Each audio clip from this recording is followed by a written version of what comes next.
नमस्कार बंधुरा स्वागत बंग बाइट्स एंड लाइफेर नतून आरेकटी भिडियोते। आज आमी जेटा बानाते चलेछि सेटा जे कोनो बांगाली बाड़ीते भीषण जनप्रिय एबं अत्यंत पछंदेर एकटी खाबार एचोड़ चिंगड़ी।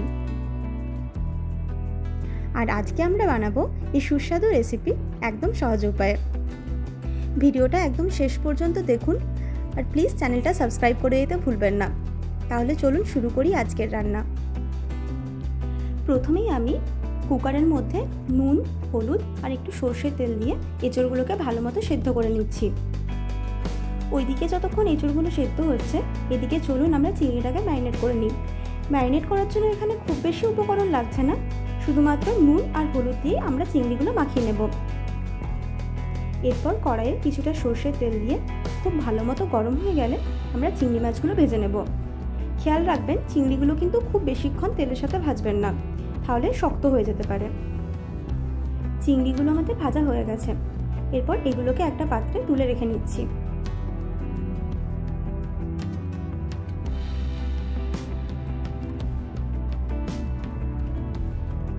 এরপর কিছু আলু আমরা ওই একই তেলে ভেজে নেব। আলুগুলোকে একটু ঢাকা দিয়ে ভাজবেন, তাহলে কিন্তু আলুগুলো সেদ্ধ হয়ে যাবে। এরপর আমরা আগের থেকে সেদ্ধ করে রাখা এঁচড়গুলো ভালোমতো ভেজে নেব। একটু বেশি সময় নিয়ে তেলের সাথে এঁচড়গুলো খুব ভালোমতো ভেজে নেবেন। এঁচড়গুলো আমাদের খুব ভালোমতো ভাজা হয়ে গেছে, এবার এগুলোকেও একটা পাত্রে সরিয়ে রেখে নিচ্ছি। এরপর সে একই কড়াইয়ে আরও কিছুটা সর্ষের তেল নিয়ে দিয়ে দিচ্ছি কিছু ফোড়ন। দিয়ে দিলাম এখানে আমি শুকনো লঙ্কা, তেজপাতা আর গোটা গরম মশলা। এবার আমি এখানে দিয়ে দিচ্ছি একটা পেঁয়াজ। পেঁয়াজটাকে এবার ভালো করে ভেজে নেব। পেঁয়াজ ভালো মতো ভাজা হয়ে গেলে এখানে আমি দিয়ে দেব হাফ চামচ হলুদ আর হাফ চামচ কাশ্মীরি রেড চিলি পাউডার। এবার সমস্ত কিছুকে ভালো মতো মিশিয়ে নেব।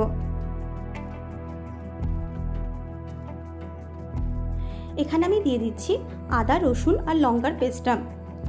খুব ভালো মতো ভেজে নেবেন যাতে আদা রসুনের কাঁচা গন্ধটা না থাকে।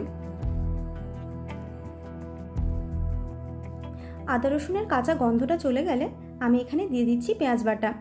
আমি এখানে একটা পেঁয়াজ বেটে রেখেছিলাম।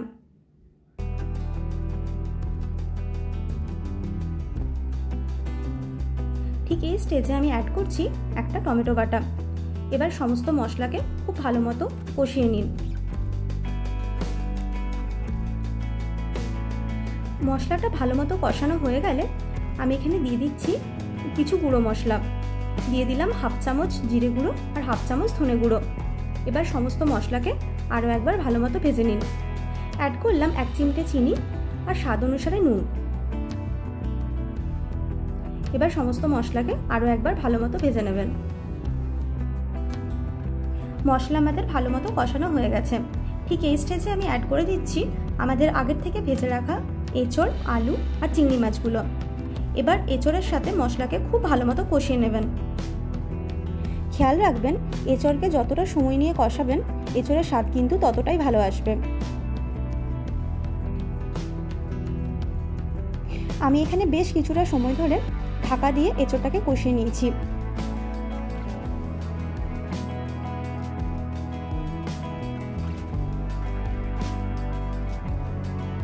এখানে আমি অ্যাড করছি আগের থেকে বানিয়ে রাখা ভাজা মশলা। ভাজা মশলায় আমি ব্যবহার করেছি গোটা জিরে, গোটা ধনে, শুকনো লঙ্কা আর আপনারা চাইলে গোটা গোলমরিচও ব্যবহার করতে পারেন। ব্যাস সমস্ত মশলা আমাদের খুব ভালো মতো কষানো হয়ে গেছে। এরপর আমি পরিমাণ মতো জলটা দিয়ে দিলাম। ওপর থেকে দিয়ে দিচ্ছি 2টো চেরা কাঁচা লঙ্কা, একটু গরম মশলা আর কুচনো ধনেপাতা।